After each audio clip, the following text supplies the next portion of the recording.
on the shorts?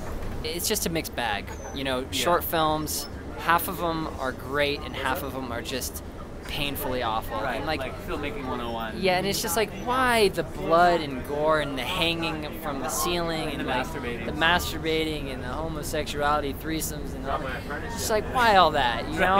And I love the We talked about the short film by a Swedish director called Peace Talk.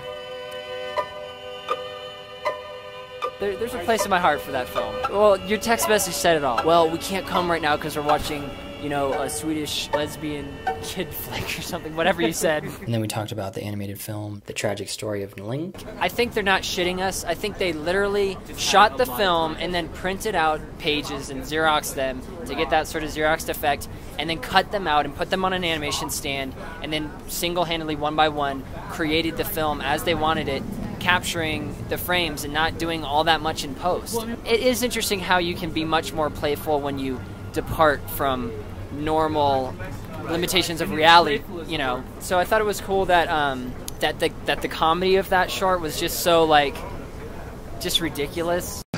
Donkey. It's a fucking miracle.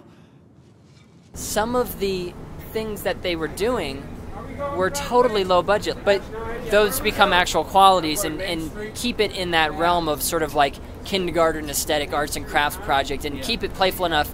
And if they were to correct some of these things, it would get too polished and too whatever. But then, like, to contrast that, don't be judgmental. I think the last short film was an exercise in something completely different, like totally high production value, totally like good acting and really great like storytelling, and ultimately like a good statement about relationships made in a relatively short amount of time, which is kind of hard to do, and funny the entire time, and not making you feel like, oh, this is some big, you know, realization of like what it means to be in a relationship. While you're watching it, it's just more entertaining, but then ultimately it gets to the end while simultaneously being outrageous, but also being like really on point and just really capturing the fucked up dynamics you can get in with people. It sort of ends on actually a pretty nice note.